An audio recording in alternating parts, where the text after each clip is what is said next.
이 시간 하나님의 말씀 요한계시록 2장 18절에서 29절까지 말씀 보시겠습니다. 요한계시록 2장 18절에서 29절까지 말씀. 오늘 말씀이 좀 길기 때문에 우리 교독하도록 하겠습니다. 제가 한 절, 여러분이 한 절 교독하겠습니다. 요한계시록 2장 18절에서 29절입니다. 두아디라 교회의 사자에게 편지하기를 그 눈이 불꽃 같고 그 발이 빛난 주석 같은 하나님의 아들이 가라사대 내가 내 사업과 사랑과 믿음과 섬김과 인내를 아노니 내 낮은 힘과 처음보다 많다. 그러나 내게 책망할 것이 있노라. 자칭 선지자라는 여자 이세벨을 내가 용납함이니 그가 내 종들을 가르쳐 꿰어 행음하게 하고 우상의 제물을 먹게 하는도다.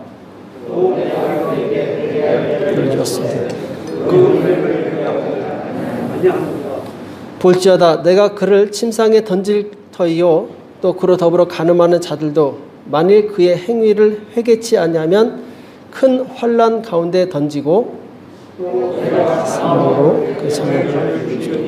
모든 교회가 나는 사람의 뜻과 마음을 감정하리라. 내가 너희 각 사람의 행위대로 갚아주리라. 두아디라에 남아있어 이 교훈을 받지 아니하고 소위 사단의 깊은 것을 알지 못하는 너에게 말하노니 다른 짐으로 너에게 지울 것이 없노라. 다만 너에게 있는 것을 내가 볼 때까지 지켰노라. 이기는 자와 끝까지 내 일을 지키는 그에게 만국을 다스리는 권세를 주리니 그가 철정을 가지고 죄를 다스려 질그릇 깨뜨린 것 같이 하리라. 너도 쉽게 받은 것이 이러하니라. 내가 또 그에게 새벽별을 주리라. 귀 있는 자는 성령이 교회들에게 하시는 말씀을 들을지어다. 아멘. 두아디라 교회의 교훈. 두아디라 교회의 교훈이란 제목으로 같이 말씀을 나누겠습니다.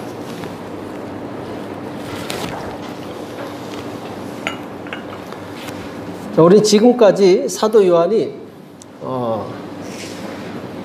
보낸 편지, 자, 어느 교회에 편지를 보냈습니까?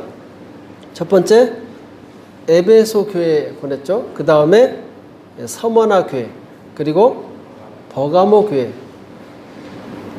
그리고 오늘은 이제 이 두아디라, 이 발음이 좀 어려운데 두아디라 교회. 예. 그 앞에서 주님께서는 각각 교회들에게 잘한 것은 칭찬하셨죠. 그리고 못한 것은 책망하시고 회개하라고 이렇게 말씀을 하셨습니다. 자, 오늘 네 번째로 등장하는 이 두아디라 교회. 두아디라 교회는 이 버가모에서, 버가모는 저 북쪽에 있고 이 두아디라는 이제 동남쪽, 좀 더 오른쪽이죠. 64km 정도 떨어진 곳에 위치한 이 도시였는데 두아디라는 이제 교통의 요충지였습니다. 교통의 요충지의 특징이 뭡니까? 무역이 발달하겠죠. 그리고 상업이 발달하겠죠. 그래서 이곳에는 이제 털실을 제조하는 사람, 또 옷을 제조하는 사람, 또 염색하는 사람, 가죽 가공업자, 빵 제조업자, 청동 제조업자, 자, 이런 사람들이 살고 있었는데, 자, 이들은 이제 그 조합을 이루고 살고 있었습니다. 조합, 길드라고 그러죠. 자, 이 두아디라 교회는 좀 특징이 있습니다. 앞에 나온 세 개의 교회와 좀 다른 특징이 있는데 이 정치적인 핍박은 없었어요. 자, 앞에 세 개의 교회는 굉장한 정치적인 핍박이 있었죠. 근데 여기는 정치적인 핍박은 없었지만 우상 숭배와 물질에 대한 유혹이 있었습니다. 그리고 이 교회에 유혹을 합리화시키는 거짓 선지자 이세벨이라고 나오는데 이 거짓 선지자가 활동하고 있었어요. 자, 오늘은 이 두아디라 교회에 주신 주님의 메시지를 함께 나누어 보도록 하겠습니다. 자, 18절에 보면은 두아디라 교회 사자에게 편지하기를 그 눈이 불꽃 같고 그 발이 빛난 주석과 같은 하나님의 아들이 가라사대 이렇게 말씀하고 있어요. 자, 누굽니까? 딱 봐도 누군지 알 수 있죠. 예수님이죠.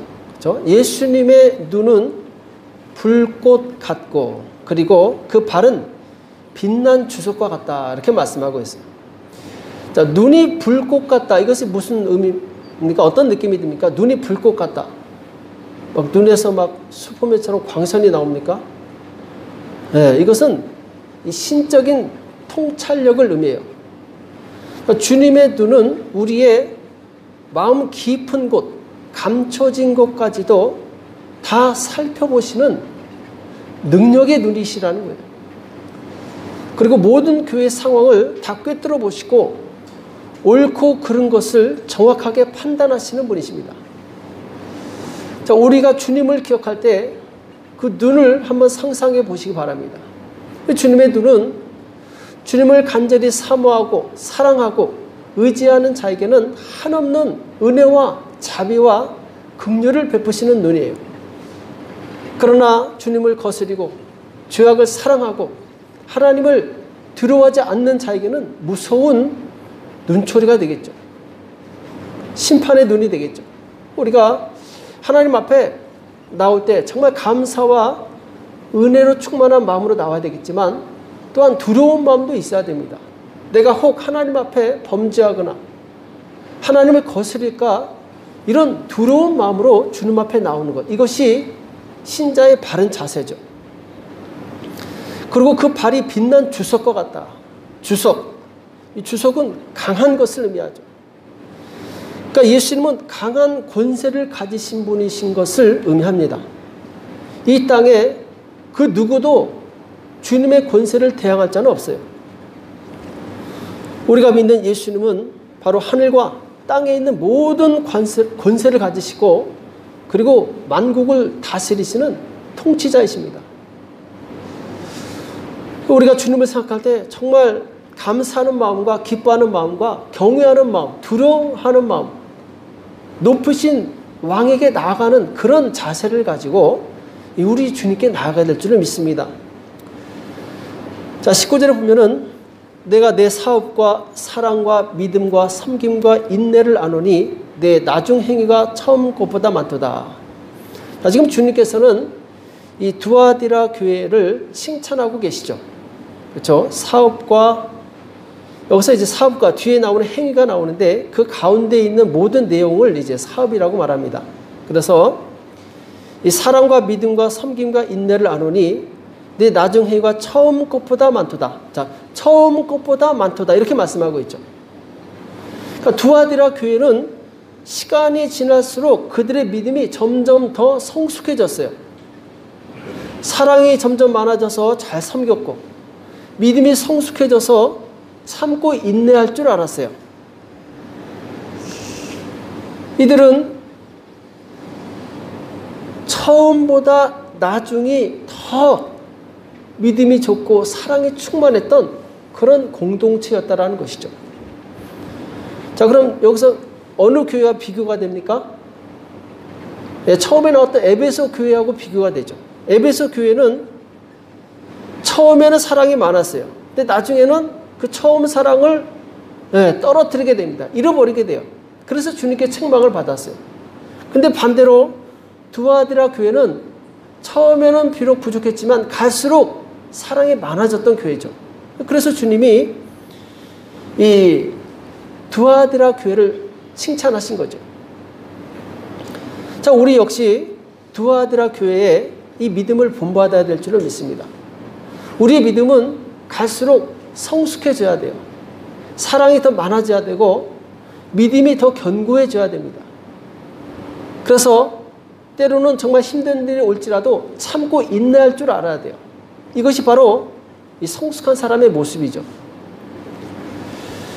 주님은 우리 믿음이 성숙해지고 더 발전하기를 원하십니다. 자, 그러면 우리가 이 믿음이 처음보다 더 나중이 좋아지려면 어떻게 해야 되겠습니까?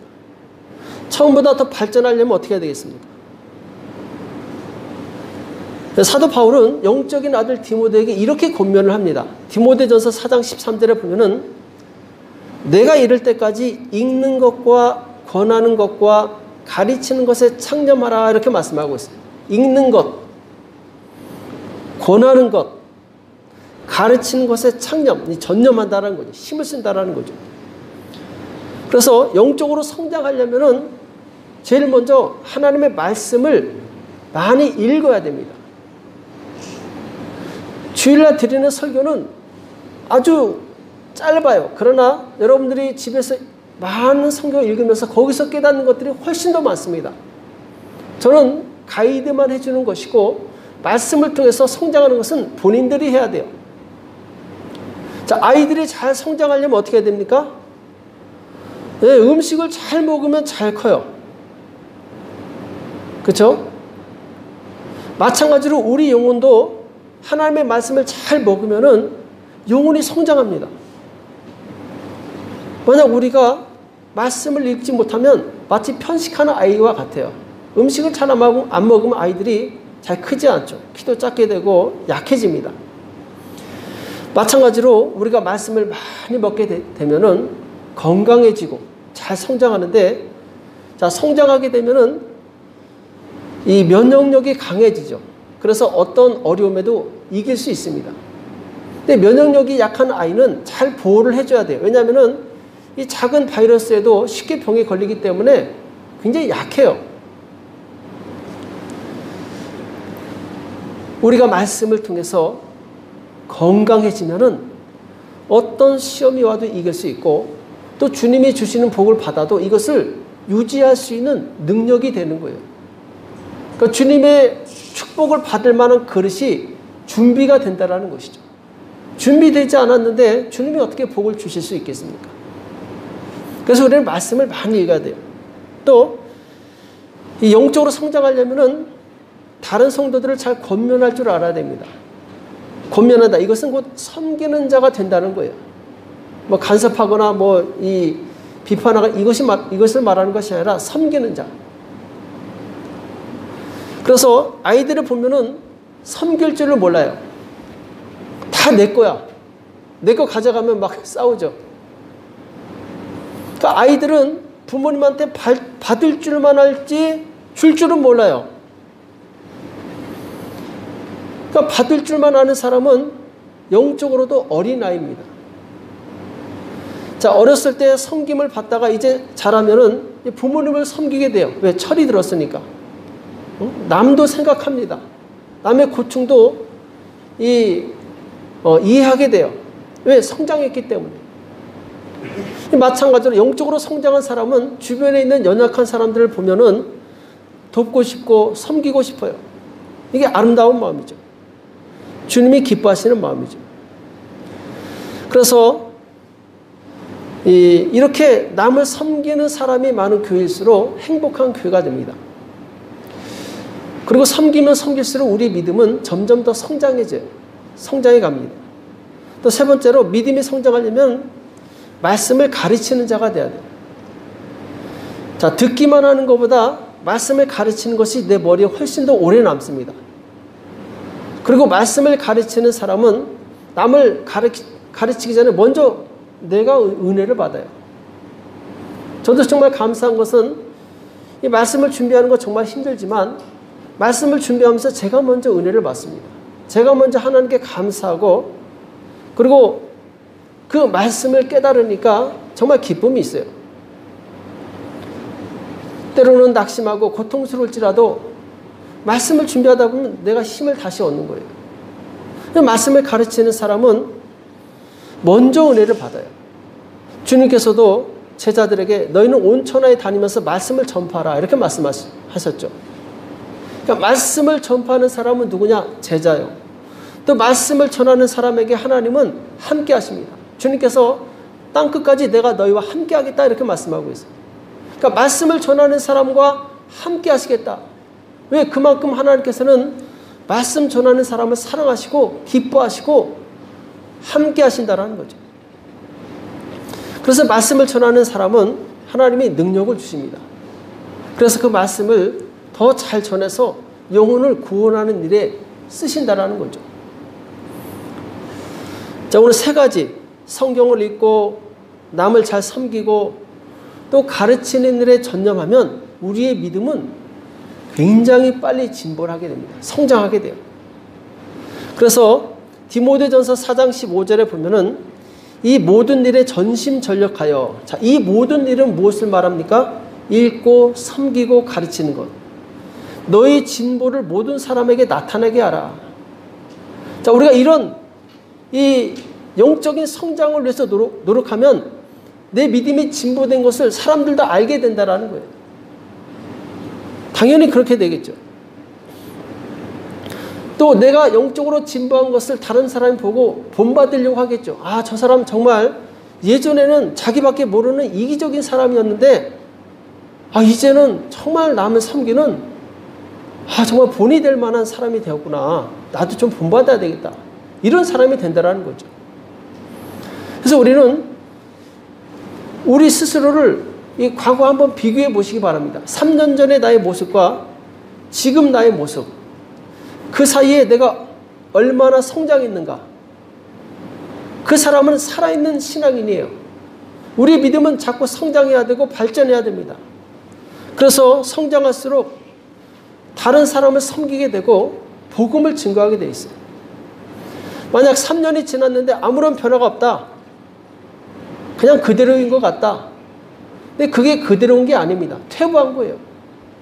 정체는 퇴보를 의미합니다. 앞으로 전진하지 않고 발전하지 않는 신앙은 퇴보예요. 하나님께서 기뻐하지 않으십니다. 자, 만약에 기업에서 계속 신제품을 내놓지 않는다면 어떻게 되겠습니까?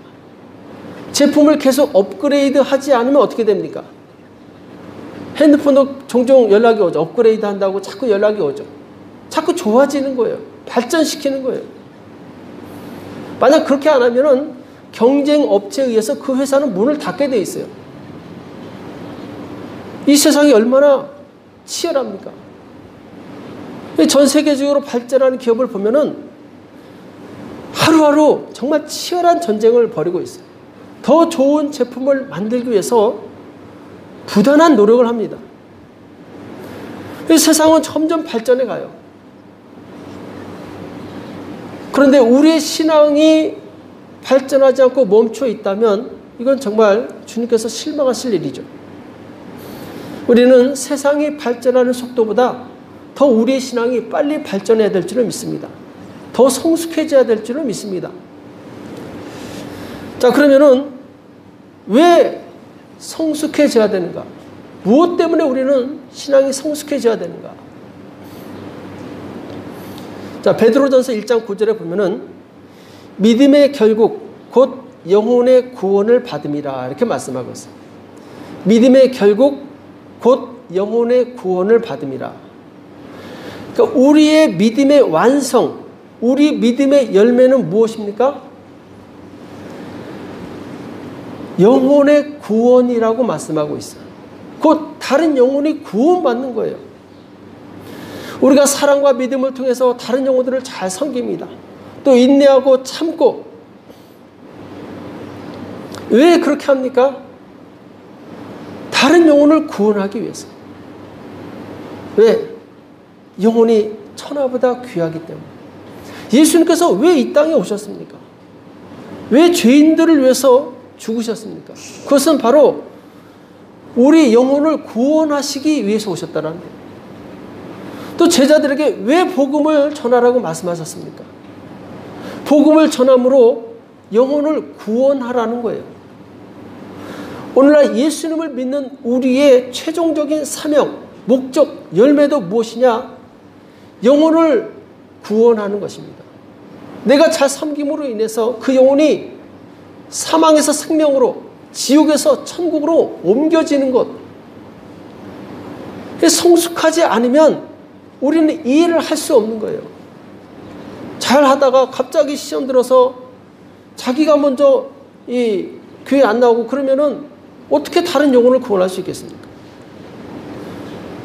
그래서 우리는 매일 성경을 읽고 자꾸 다른 사람들을 섬기고 복음을 전하다 보면 내 영혼이 유익할 뿐만 아니라 다른 영혼도 구원할 수 있게 돼요.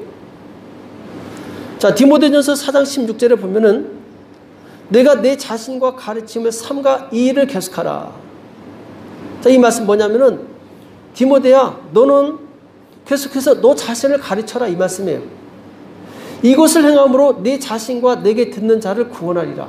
내 자신과 내게 듣는 자도 구원하리라. 그러니까 말씀을 통해서 우리는 내 자신이 구원을 받을 뿐만 아니라 내가 말씀을 전함으로 다른 사람도 구원하는 것. 이것이 영적 성장의 목적이라는 거죠. 그래서 두아디라 교회는 이것을 아주 잘했어요. 처음 믿음보다 나중 믿음이 더 좋았어요. 성장했어요. 우리 사랑의 교회 또한 점점 이 믿음이 성장해서 주님께 칭찬받고 열매 맺는 교회가 되기를 축복합니다. 또 두아디라 교회는 아까도 말씀드렸지만 다른 교회들과 똑같은 이 로마의 통치 아래 있었어요. 그런데 다른 것이 있었다고 했죠. 뭡니까?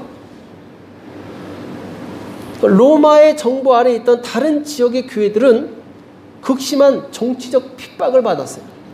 그래서 에베소 교회에서는 누가 순교했다고 그랬죠? 죄송합니다. 이 서머나 교회죠. 서머나 교회는 폴리캅이 순교하고 버가모 교회에서는 누가 순교했죠? 안디바가 순교를 당했어요. 자, 그런데 이 두아디라 교회는 정치적인 핍박이 아니라 다른 유혹이 있었어요. 그것은 세상 물질에 대한 유혹, 우상 숭배에 대한 유혹이었죠. 그래서 이 두아디라라는 이 지역이 교통의 요충지였기 때문에 무역과 상업이 발달했다고 그랬죠. 그래서 각 업종마다 동업조합이 형성되어 있었어요. 길드, 협동조합, 이 상인끼리 조합이 있었다라는 거죠. 그래서 사업을 하려면 이 조합에 가입해야 됩니다. 그래서 회원이 돼야 돼요. 이 회원이 안 되면은 이 사업을 할 수가 없는 거예요. 자, 그런데 이 동업조합마다 섬기는 우상들이 있었어요. 만약 이 조합에 가입하려면 그들과 함께 그 우상 숭배를 해야 됩니다. 그리고 그들이 주최하는 행사에 참여해야 되는데 그들이 주최하는 행사는 아주 음란했어요. 반신앙적이었어요. 하나님을 대적하는 것이었어요. 만약 이 행사에 참여하지 않으면 강제로 조합에서 탈퇴를 당합니다. 쫓겨나요. 자, 조합에 가입하지 못하면 어떻게 된다고 했습니까? 사업을 할 수 없는 거예요. 경제 생활을 할 수 없는 거죠. 자, 여기에 이제 두아디라 교회 성도들의 고민이 있겠죠. 조합을 탈퇴하자니 먹고 살 길이 없고 또 조합에 남아있자니 그들이 행하는 죄악에 내가 동참해야 되는 거예요. 사느냐 죽느냐 아주 심각한 기로에 서 있는 거예요. 자, 여러분 같으면 어떻게 하겠습니까? 이게 정말 쉽지 않은 문제예요. 근데 이때 이 교회 안에 내가 선지자라는 사람이 나타났어요. 이 사람은 다른 사람들을 죄와 타협시킵니다. 자, 그 사람이 누굽니까? 20절에 보면은 그러나 내게 책망할 것이 있노라. 자칭 선지자라는 여자 이세벨을 내가 용납함이니 그가 내 종들을 가르쳐 꿰어 행음하게 하고 우상의 제물을 먹게 하는도다. 자, 행음하고 우상의 제물을 먹는 거, 이게 조합에서 하는 거죠. 행사 때 하는 거죠. 그러니까 이세벨이 해도 돼 이렇게 했다라는 거예요. 자, 이세벨이 누굽니까? 구약에 보면은 이세벨은 시돈 왕의 딸이고 북이스라엘 아합 왕의 아내였어요.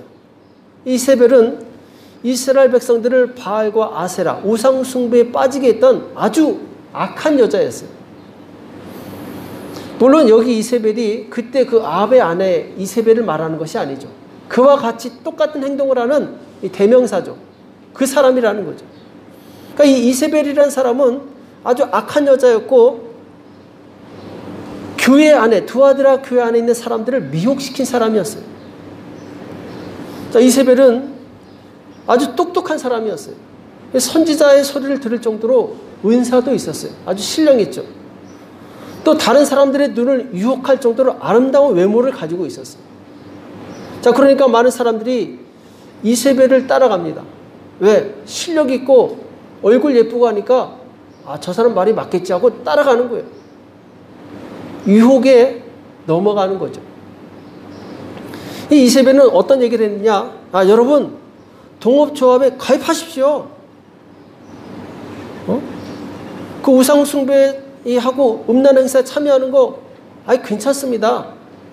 그거 먹고 살기 위한 거니까 하나님도 다 이해하실 거예요.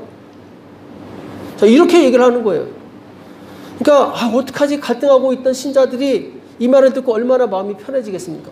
그래 역시 우리 선지자의 말이 맞아 하면서 마음 놓고 조합에 참여하는 거예요. 마음 놓고 죄를 짓는 거예요. 하나님이 미워하시는 행동을 아주 거리낌 없이 행동하는 거예요. 이것이 주님을 매우 분노하게 한 거예요. 그러나 주님은 인자하시고 오래 참으시는 분이시죠. 심지어 이 이세벨이랄지라도 징계하시기 전에 기회를 주십니다.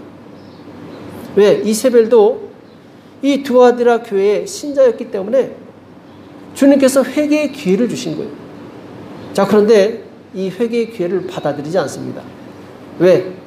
지금 누리고 있는 쾌락을 계속 누리고 싶기 때문에. 그래서 21절에 보면은 또 내가 그에게 회개할 기회를 주었을 때 그 음행을 회개하고자 아니하는도다.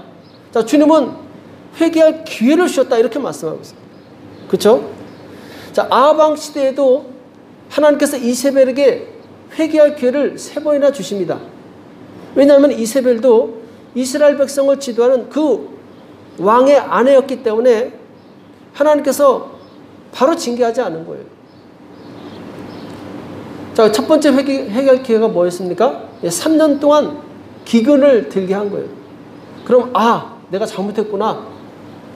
아니 사막 지역에 3년간 비가 오지 않으면 이거 어떻게 삽니까? 이때 아뜨거하고 이세벨이 회개했어야 했는데 회개하지 않았어요.